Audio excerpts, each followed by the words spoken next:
Welcome PreCalc to our change in notes here. I'm hoping that you can read these. I am working on notes now instead of on a smartboard. I get to use an iPad and a stylus, so I'm going to apologize to start with for my handwriting and hope that it's legible and hope that you can make sense of this. This is actually 8.1 notes, which most of you were in class, and we did this the Thursday before we were put on shutdown. So most of you already have these, but I thought I'd redo them for those that were absent, or if you just want a quick refresher so you can watch me again as we start to work with matrices here in Chapter 8. So in 8.1, we're just starting with matrices, and the biggest thing different from Algebra 2 is we're working with an augmented matrix. So a matrix is that array of numbers involving in rows and columns. Each individual part in there is called an element. And we are going to work a lot this chapter with augmented matrices. So when we do an augmented matrix, it has the normal outside bars that look like this. And it is important to put those indents here on the sides because without them it stands for determinant, which we will catch at the end of the chapter. So make sure you're putting those bars on there. So on an augmented matrix, we start by taking the coefficients of each variable. So my x's are in the first column here, so 3, 1, and -2 coming off the 3 equations right here. And then next will be my y coefficients, -2, 3, and -5. And finally my z coefficients, which will be 5, -3, and 3. And in an augmented matrix now you'll see this vertical bar, and behind the vertical bar you will put your coefficients, or in this case these answers over here. So I have 31, -12, and 11, and that makes an augmented matrix. So a couple things here to remember. When you start a matrix, make sure all of your equations are in order with the same variable first, the same variable second, the same variable third, and so on. If so, the equal signs all in the same position, and your coefficients in the same, they're not coefficients, they're constants in the same position as well. If they're not, put them in those same positions first before you start to write your matrix. So let's move to the bottom of the page now with our matrix row operations. So one of the biggest uses of matrices is to solve systems of equations. So if you look at this matrix that they've started down here for us, you'll notice that it's a 4 by 5 matrix.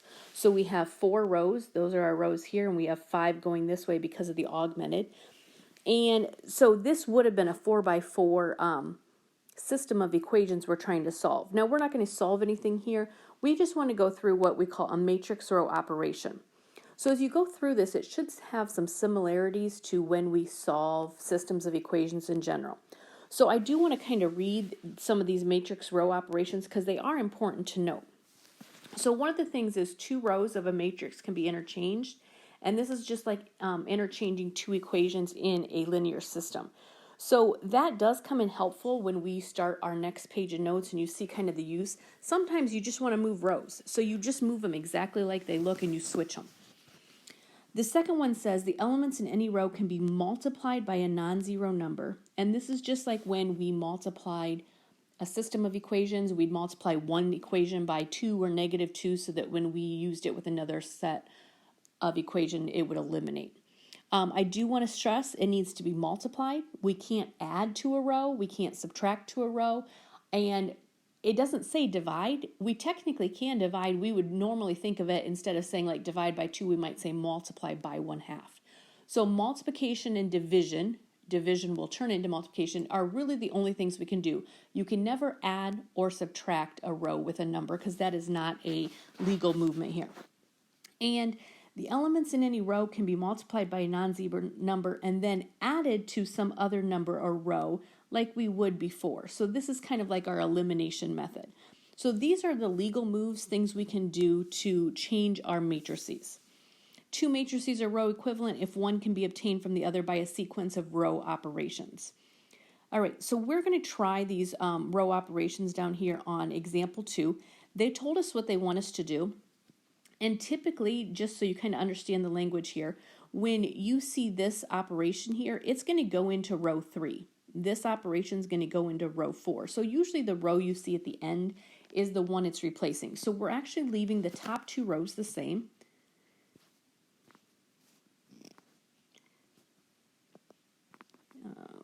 Let's hope I can actually write here. Small enough with my stylus. Okay, so on the third row, it tells us that we're going to do -2 times row 1 and add it to row 3. So if I took row 1 and multiplied by -2, I'd have -2, +2, -2, -2, and -6. If I take that and add it to row 3, so -2 plus 2 in row 3 makes 0. 2 plus 0 makes 2. -2 plus 3 makes 1. -2 plus 4 makes 2. And -6 plus 11 makes 5. Okay? And then the last row, it says I'm going to take that top row again, multiply by -5, and then add it to row 4. So I'm going to kind of write my work above. 1 times -5 is -5.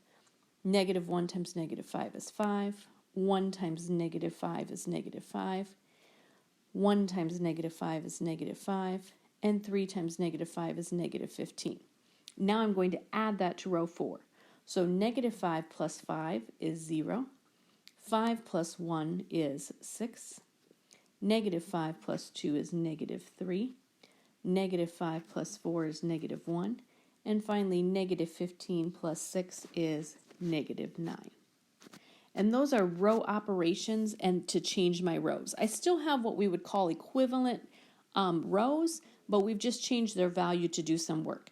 I'm going to kind of show you this here just to highlight it. You'll notice in this first row, I now have 1 with zeros underneath it, which before I had other numbers. And as we go into our next page, you'll kind of see why I'm pointing that out, because that is kind of a goal we're going to work towards. So let's turn the page and try to see why we're doing these row operations. All right, so we are looking at a system of solving which is called the Gauss elimination method with back substitution.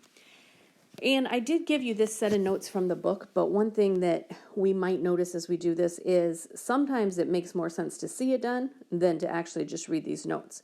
So we're going to start with writing an augmented matrix for the system. And then our goal here, as we look at this, is we want to get a 1 in the top left, and then we want to fill it with zeros underneath.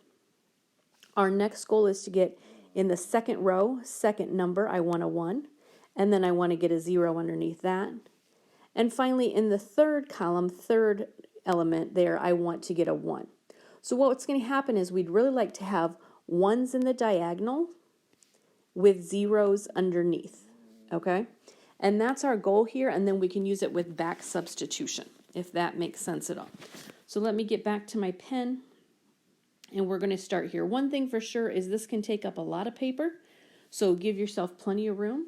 I'm going to do the best I can to write neatly, but definitely if you're handwriting it, that makes it a lot easier to do. I'm going to change to blue here. Okay, so first things first, we want our augmented matrix. So I'm going to start, and I just lost my pen here. All right, let me erase and try again here. I need to get rid of that thing. Okay, let's see if I can delete it. I don't know.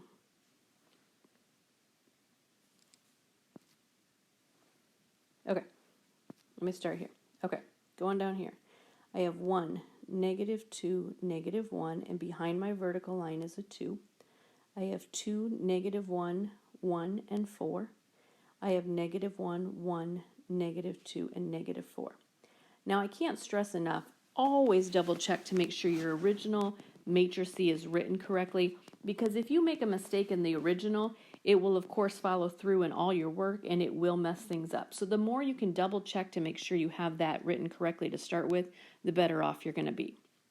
Okay, so remember our goal is to get a 1 in the top left and followed by zeros. I have my 1, but I need zeros underneath it. So I need to do some row operations to get where I'm going. So because I have my first row, I have everything good, I'm going to leave it just as is. So I'm going to leave it 1, -2, -1, and 2. But now in the second row, I would like to have a 0 there. Now there's multiple things I can do, but I'm going to stress if you are working with one row and you're working in that same column, so notice I'm working in the first row with the first column, I like to use, if I'm working in the first column, I like to use the first row to work in that column. So if I want to join row 1 with row 2 and get a 0, I'm going to multiply the first row by -2 and just add it to row 2. Okay, so -2 times row 1. Now, on the last page, I did write those numbers above it just for to try to keep myself so I don't write too much on here. I'm going to just do it kind of in my head, and hopefully you can follow.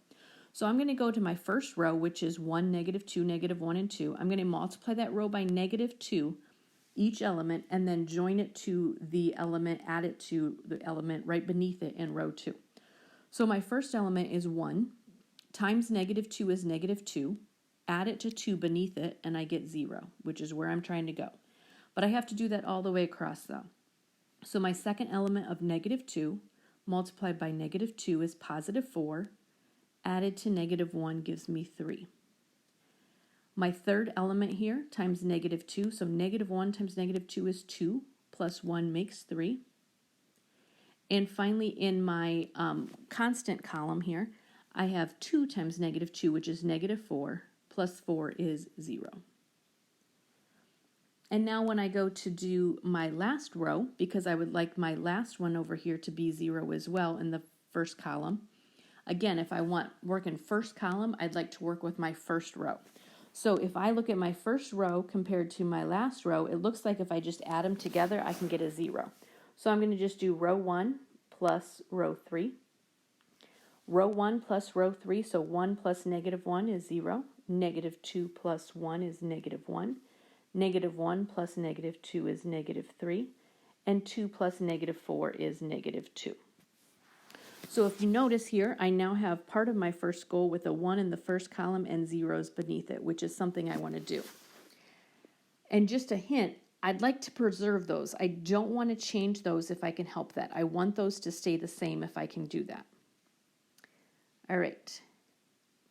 So now let's go, and our next goal is to try to get this middle number here into a 1. So remember, there's two things I can do. I can add rows together, or I can multiply row and add it together, or I can just multiply a single row. When I look at this row I have right now, I have a 0, 3, 3, and 0. Well, if I divide by 3, or we could call it multiply by 1/3, I could get that middle 3 into a 1, and I really don't cause any trouble with my numbers. I will still have whole numbers. So I think that's what I'm going to do. I'm going to take 1/3 of row 2.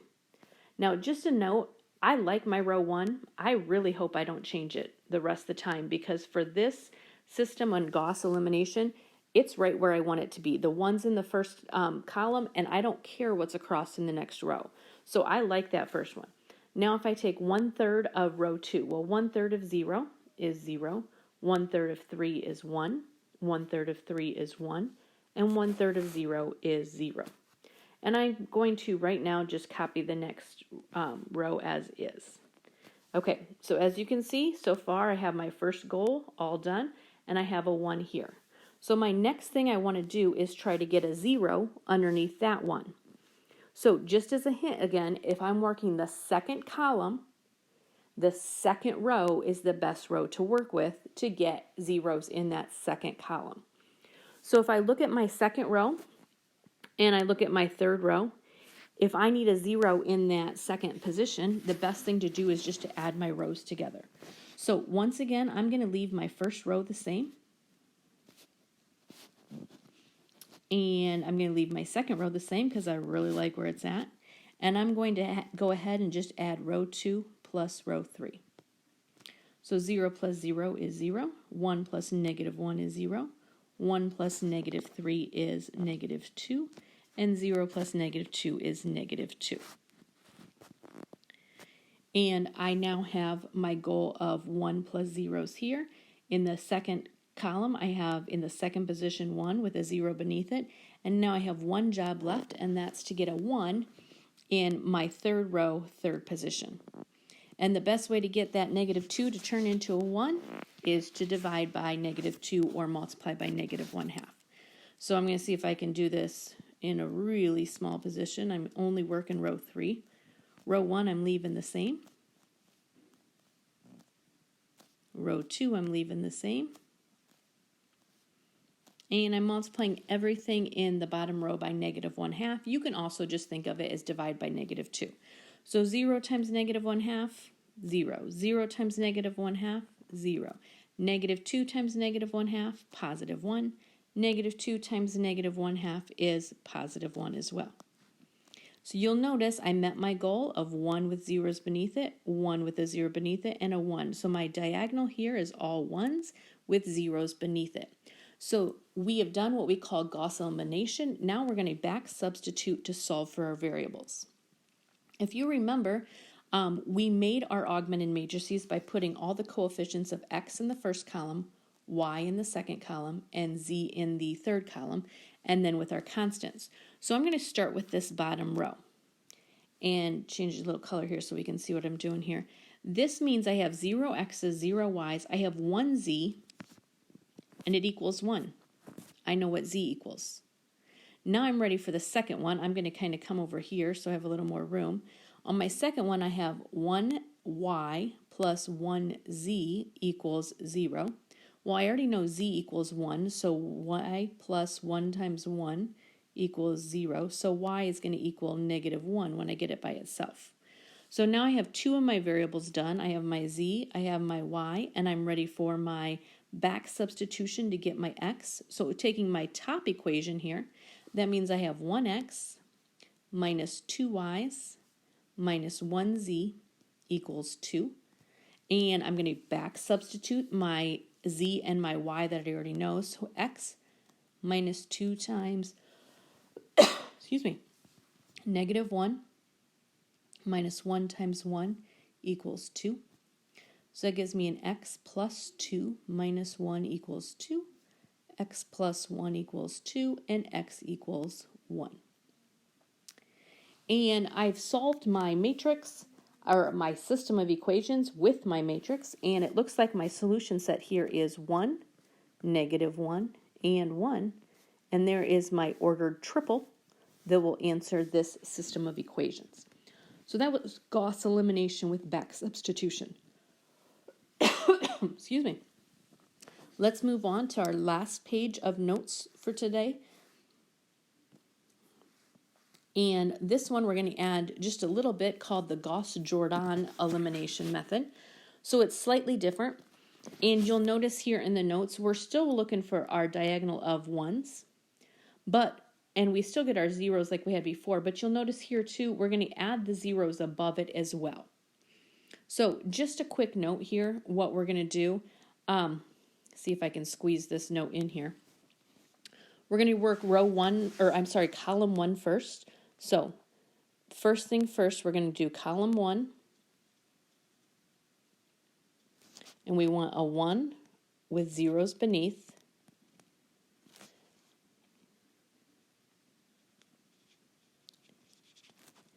Then we're going to do column 2. 1 in the second with 0 beneath.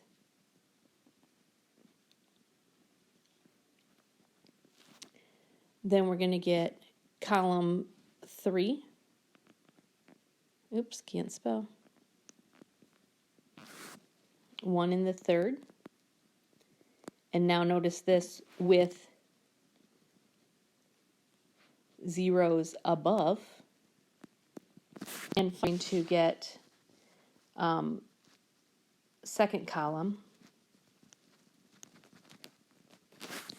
0 above the 1. So that's kind of the order in what we're going to do this. So it's going to be similar to what we did on our last one, but we're going to work on zeros above as well. All right, so let me get my pen ready here, get a color going.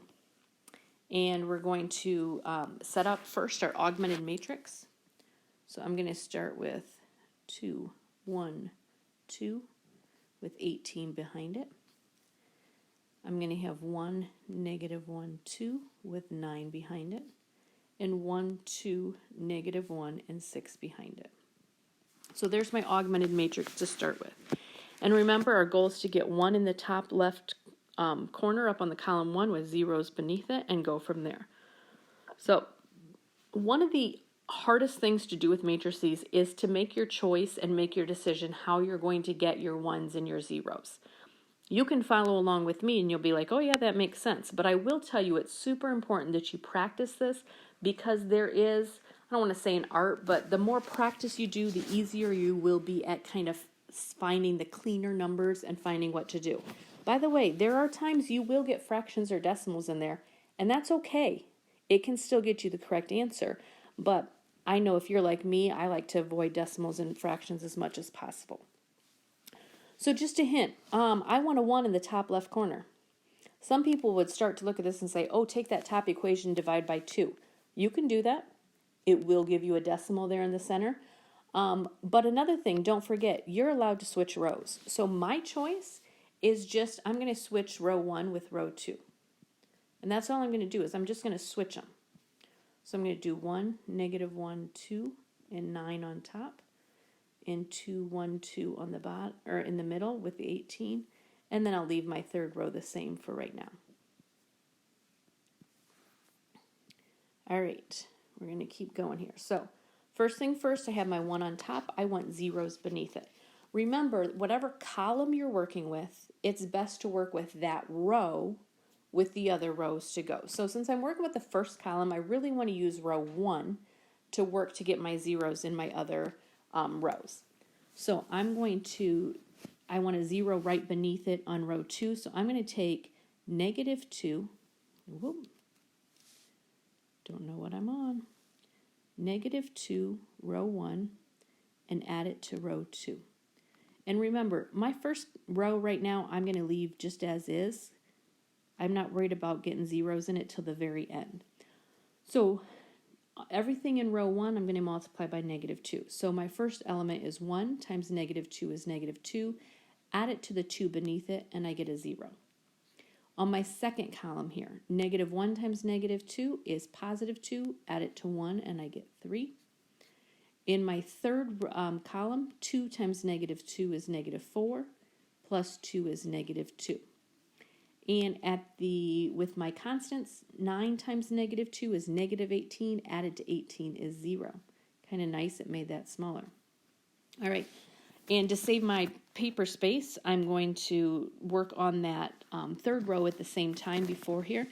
And if I look at my first and my third rows, I have a 1 and a 1. So it looks like I just need to do a little subtraction, or it's easier maybe to say negative row 1 plus row 3 to get my third row. So if I do opposite of the top, so -1 plus 1, I get 0. -1 with a negative makes it +1 plus 2 makes it 3. Row 2 here, or I'm sorry, column 3 here, I have 2 times -1 is -2 plus -1 makes -3. And on the constants, -9 plus 6 makes -3. All right, so my first goal here is good. I have 1 with zeros beneath it. So I like that column, and I'm hoping that that stays that way and I don't change that back. All right, so now I need a 1 in the second row, in the second position. And when I look at my current second row right now, I have a 3 and a -2 and then some zeros. So if I want to make that middle number a 1, I can divide by 3. But -2 divided by 3 is not a pretty number to work with, and I'll tell you right now, please do not turn that into a decimal, because you'd have to round and it will make things a messy later on. So I actually think if I look at row 3 and I see a 3, -3, -3, and a 0, that looks like the better row to divide by -1, or to divide by 3, but it's not in the right position. So if you can follow me here, I'm actually going to do 1/3 of row 3, and I'm going to switch it with row 2. Okay, remember row 1 I like. I'm not moving it anywhere. I'm going to leave it that way for right now. I'm actually going to take this third row and divide all of these by 3 and then move it to the second row. So 0 divided by 3 is 0. Or I can say times 1/3. 3 divided by 3, or 3 times 1/3 is 1. -3 times 1/3 is -1. And -3 times 1/3 is -1. And I'm switching it out with my second row. So my second row of 0, 3, -2, and 0 are just coming to the bottom. All right, so now on my second column, I really need that 3 on the bottom in the third row to turn to a 0. So once again, I'm not going to change anything in the first row. And to be honest, right now I don't want to change anything in the second row. But in the third row, I do need that to turn to a 0 right there. So again, if I'm working on the second column, it's best to work with the second row to get that the intended result.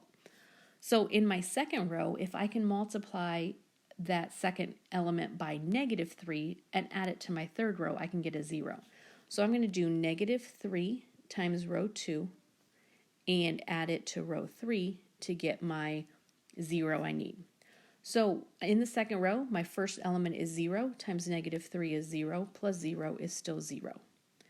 In the second column, -3 times 1 is -3 plus 3 is 0. In my third column, -1 times -3 is +3 times, or add to -2 and I get 1. And then -1 times -3 is 3 plus 0 is 3. All right, so you'll notice I have my first columns exactly where I want it. Now my second column's where I want it. And as luck would have it, I have part of my third column right here with this 1.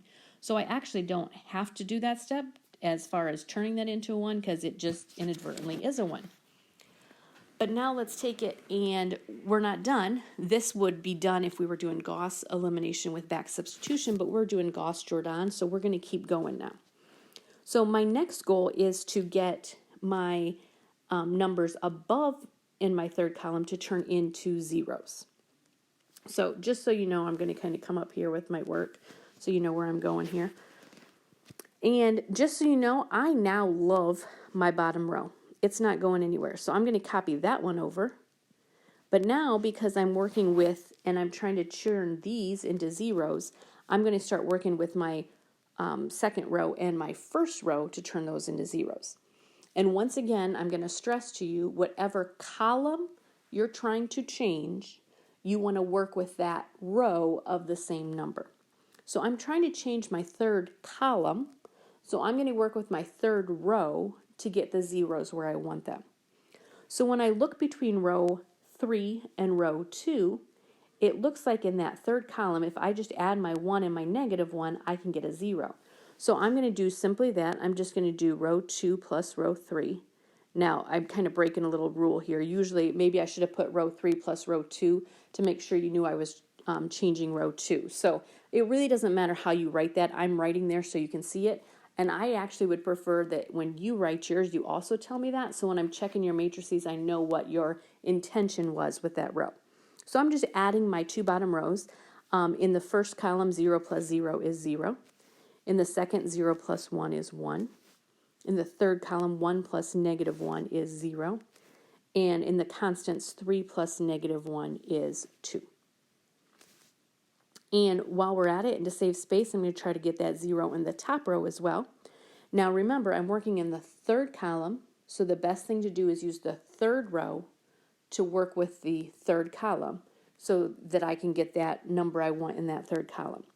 So if I look at my third row of 1 down there, and I want to use it with the 2 to get a 0, it looks like the best thing to do is to multiply the row 3 by -2 and then add it to row 1.